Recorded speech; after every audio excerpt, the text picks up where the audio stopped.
Hello student, पिछले lecture में हमने अनुनाद प्रभाव की एग्जाम्पलों के बारे में पढ़ा था। हमने काफ़ी सारे एग्जाम्पल किए थे। उसके बाद में एक और इलेक्ट्रॉनिक प्रभाव आता है जिसे बोलते हैं हम हाइपर कॉन्जुगेशन इफेक्ट या अति संयुग्मन प्रभाव।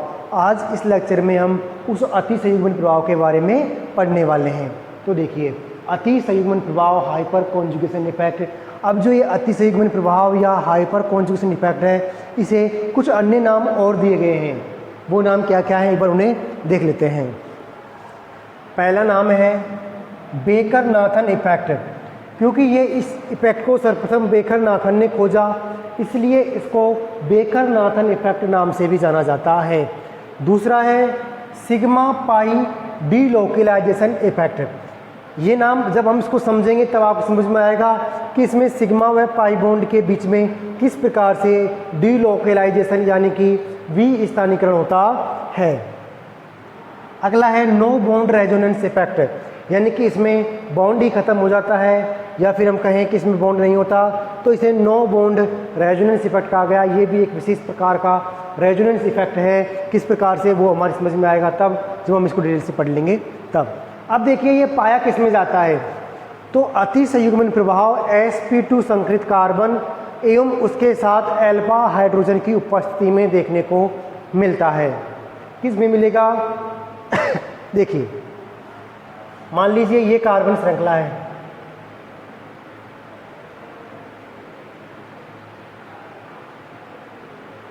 ये कोई भी कार्बन श्रृंखला है। यहाँ पर हम डबल बॉन्ड लगा देते हैं तो ये कार्बन कैसा हो जाएगा, sp2 sp2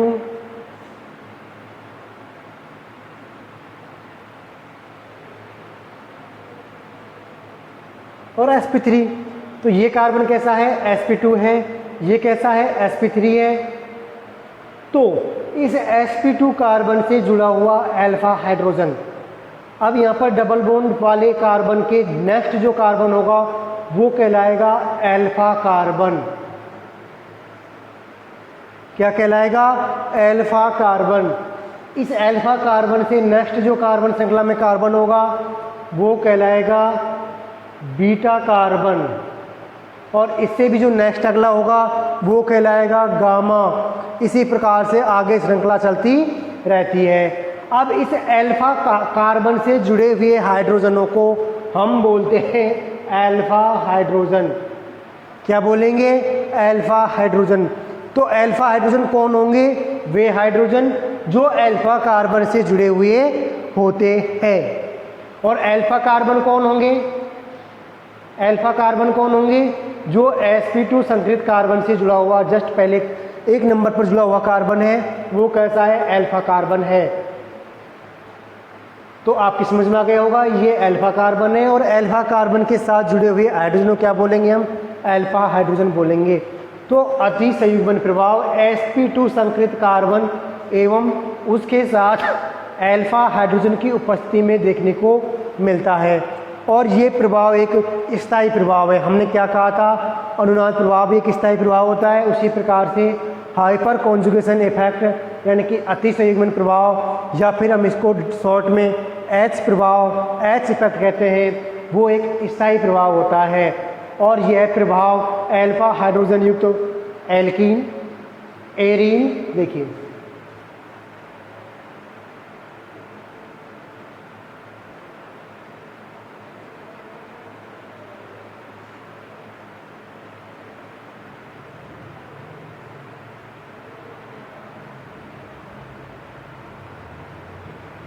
एरीन कार्बोकैटायन,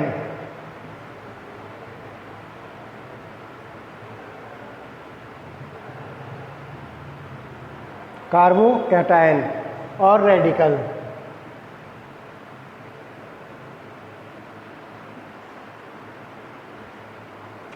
अब देखिए आप, ये क्या है हमारा, ये है हमारी एल्कीन। अब एल्कीन में तो आप समझ गए कि अल्फा कार्बन कौन होगा, अल्फा हाइड्रोजन कौन होगा। एरीन में देखते हैं कैसा कार्बन है, sp2 sp2 sp2 sp2 ये सभी कार्बन रिंग के कैसे हैं, sp2 हैं। ये एक एरीन संरचना है। बेंजीन को हम एरीन बोलते हैं, जितने भी होते हैं। जैसे मान लीजिए बंद संरचना है, उसे क्या बोलेंगे हम, एरीन बोलेंगे। तो ये sp2 कार्बन है, इससे जुड़ा हुआ नेक्स्ट कार्बन कौन सा होगा, अल्फा कार्बन होगा। तो ये कार्बन कैसा कार्बन है, ये कार्बन एक अल्फा कार्बन है। और इससे जुड़े हुए हाइड्रोजन ये क्या होंगे, अल्फा हाइड्रोजन होंगे। तो एरीन में अल्फा हाइड्रोजन उपस्थित होना चाहिए। अब देखिए कार्बोकैटायन में प्लस चार्ज वाले कार्बन के जस्ट नेक्स्ट जो कार्बन होगा वो कौन सा कार्बन होगा, ये होगा हमारा अल्फा कार्बन। कौन सा होगा, अल्फा कार्बन। और इससे जुड़े हुए हाइड्रोजन को बोलेंगे हम अल्फा हाइड्रोजन। उसी प्रकार रेडिकल में देखिए, रेडिकल वाले कार्बन से नेक्स्ट कार्बन कौन सा होगा, अल्फा कार्बन। और इस अल्फा कार्बन से जुड़े हाइड्रोजन कौन से होंगे, अल्फा हाइड्रोजन होंगे। तो अब आपके समझ में आ जाना चाहिए कि अल्फा हाइड्रोजन कौन है और अल्फा कार्बन कौन है।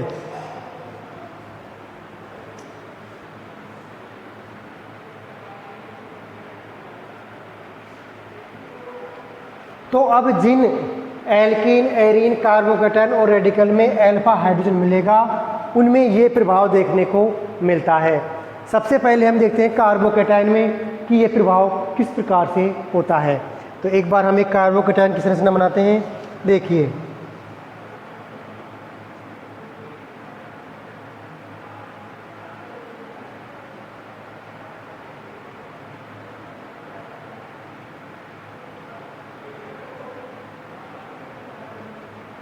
देखो स्टूडेंट, ये एक कार्बोकैटायन है। क्या है, ये एक कार्बोकैटायन है। इससे कार्बोकैटायन के बारे में डिटेल से पढ़ेंगे अगले कुछ ही लेक्चरों में कि कार्बोकैटायन क्या होता है। आप डिटेल से समझ जाओगे सारी चीज़ें। अभी याद रखिए कि ये कार्बोकैटायन है। अब इस कार्बोकैटायन में ये कार्बन कौन सा कार्बन है, ये कार्बन अल्फा कार्बन है। और इससे जुड़े हुए तीनों हाइड्रोजन, ये हाइड्रोजन, ये हाइड्रोजन और ये हाइड्रोजन क्या है, अल्फा हाइड्रोजन है। अब देखिए कि ये जो कार्बन है वो कैसा है, sp2 संकृत है। कैसा है, sp2 संकृत है।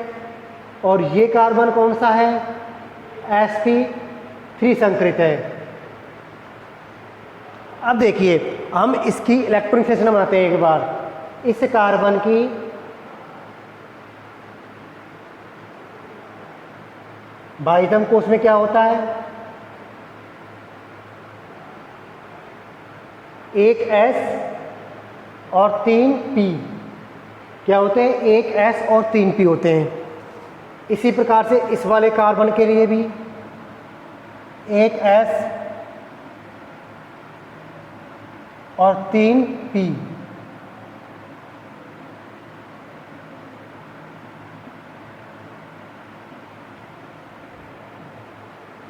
हम बात कर रहे हैं बाह्यतम कक्ष की। कौन से की, बाह्यतम कोश की। तो अब आप समझ में आ गया होगा, 3 P हैं, एक S है और 3 P हैं। इनमें हाइब्रिडाइजेशन होता है। तो हम क्या लिखेंगे, sp3 संकरण का मतलब क्या हुआ कि ये तीनों की तीनों संकरण में भाग ले रहे हैं। एक S भाग ले रहा है और 3 P संकरण में भाग ले रहे हैं। तो इसे बोल देंगे हम sp3। अब इस sp3 में देखिए एक कार्बन इसके पास था। इस कार्बन के पास में बाह्यतम कोश में कितने इलेक्ट्रॉन होते हैं, 4। चारों इलेक्ट्रॉन हमने दर्शा दिए हैं। इसमें भी कितने होंगे, 4 ही होते हैं। अभी समझेंगे। इसे कार्बोकैटायन नहीं मानो अभी आप मानिए कि एक सिंपल कार्बन है, ठीक है। हम प्लस चार्ज अभी रुक के लगाएंगे, छोड़िए इसको। ये एक सिंपल कार्बन है। इस समय इसमें संकरण क्या है, sp3 है।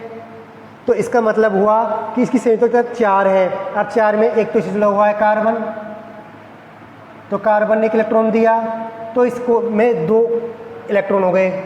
इसी प्रकार से यहाँ एक हाइड्रोजन जुड़ा हुआ है, उसने इलेक्ट्रॉन दिए, 2 इलेक्ट्रॉन हो गए इसके पास में। इसी प्रकार एक हाइड्रोजन और जुड़ा हुआ है, इलेक्ट्रॉन दिए, इसके पास 2 हो गए। इसी प्रकार एक हाइड्रोजन और जुड़ा है, 2 हो गए। यानी कि इस कार्बन से 3 हाइड्रोजन जुड़े हुए हैं, sp3 संकरण है, तीनों संयोजकता पूरी हो रही, चारों संयोजकता पूरी हो रही है। तो ये हो गया हमारा sp3 संकरण।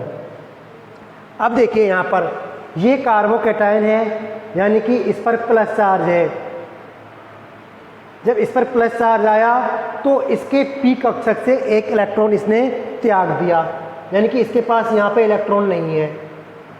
अब इसके संकरण में इन तीनों कोषों ने भाग लिया, तीनों उपकोषों ने।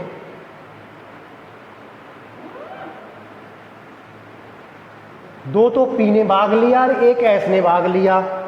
क्या किया, एक s ने भाग लिया और 2 p ने भाग लिया। तो एक इससे एक कार्बन जुड़ गया तो इसके पास यहाँ पर 2 इलेक्ट्रॉन हो गए। इससे एक हाइड्रोजन जुड़ गया तो इसके पास यहाँ पर 2 इलेक्ट्रॉन हो गए। इसी प्रकार इससे एक हाइड्रोजन जुड़ गया, इसके पास 2 इलेक्ट्रॉन ये हो गए। अब देखिए आप, एक कार्बन, इस कार्बन से एक कार्बन जुड़ा हुआ है वो हमने यहाँ पे जोड़ दिया, एक हाइड्रोजन जुड़ा हुआ है वो हमने यहाँ पर जोड़ दिया, दूसरा हाइड्रोजन जुड़ा हुआ है हमने जोड़ दिया, तीसरा हाइड्रोजन ये जोड़ दिया। इसमें देखिए कि एक कार्बन जुड़ा हुआ है ये वाला, ये जोड़ दिया, एक हाइड्रोजन ये जोड़ दिया, एक हाइड्रोजन ये जोड़ दिया, प्लस चार्ज है। अब इसमें एक p कक्षक रिक्त रह गया है। क्या हुआ, एक p कक्षक रिक्त रह गया, किसमें, कार्बोकैटायन वाले कार्बन में। इस कार्बन में एक p कक्षक रिक्त है और जो ये कार्बोकैटायन है इसमें जब अल्फा हाइड्रोजन उपस्थित होता है तो ये तो एक प्लेन में होंगे। ये डिटेल से पहले आप समझ चुके होंगे कि sp2 कार्बन कैसा होता है, प्लेनर होता है, यानी कि ये एक प्लेन में है, ये एक प्लेन में है और ये 3D में है, यानी कि इसकी संरचना चतुष्फलकीय है। तो इसका एक हाइड्रोजन इस रिक्त p वाले कक्षक के संपर्क में आ जाता है, सीध में आ जाता है।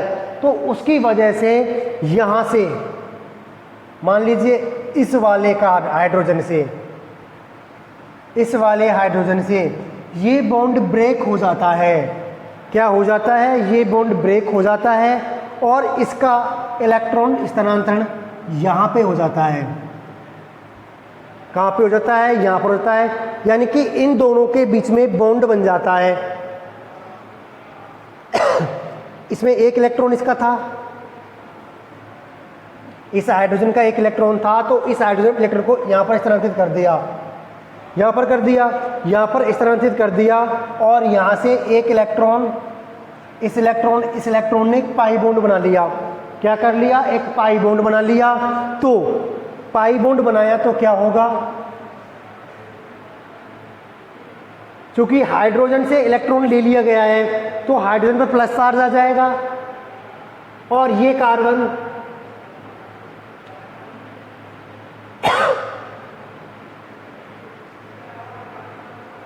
इस प्रकार से जुड़ा हुआ था।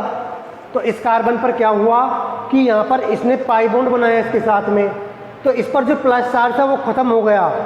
प्लस चार्ज खत्म क्यों हो गया, क्योंकि इस हाइड्रोजन का एक इलेक्ट्रॉन यहाँ पर आ गया तो इसके पास इलेक्ट्रॉन की पूर्ति हो गई, इलेक्ट्रॉन आ गया और इस इलेक्ट्रॉन ने क्या बना लिया, एक पाई बॉन्ड बना लिया। तो इनके बीच में एक पाई बॉन्ड बन गया और इस प्रकार से एक संरचना बन जाती है, ये एक स्थायी संरचना होती है। इस प्रकार कार्बोकैटायन में हाइपर कॉन्जुगेशन इफेक्ट पाया जाता है। ये हाइड्रोजन अलग हो गया, अब यहाँ पर कोई बॉन्ड नहीं है, क्या नहीं है, कोई बॉन्ड नहीं है, तो इसलिए इसे हमने बोला है नो बॉन्ड रेजोनेंस। अब देखिए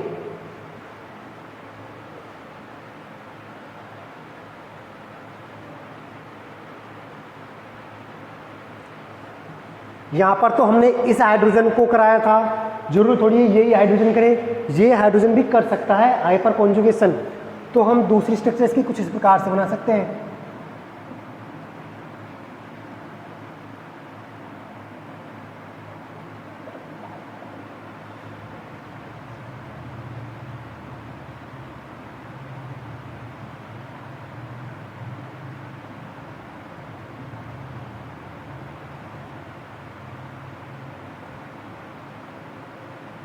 अब इस वाले हाइड्रोजन ने कॉन्जुगेशन में भाग लिया है, सॉरी हाइपर कॉन्जुगेशन में भाग लिया है। अब यदि हम इसे भाग लिवा दें तो क्या होगा, तो स्ट्रक्चर कुछ इस प्रकार की बन जाएगी।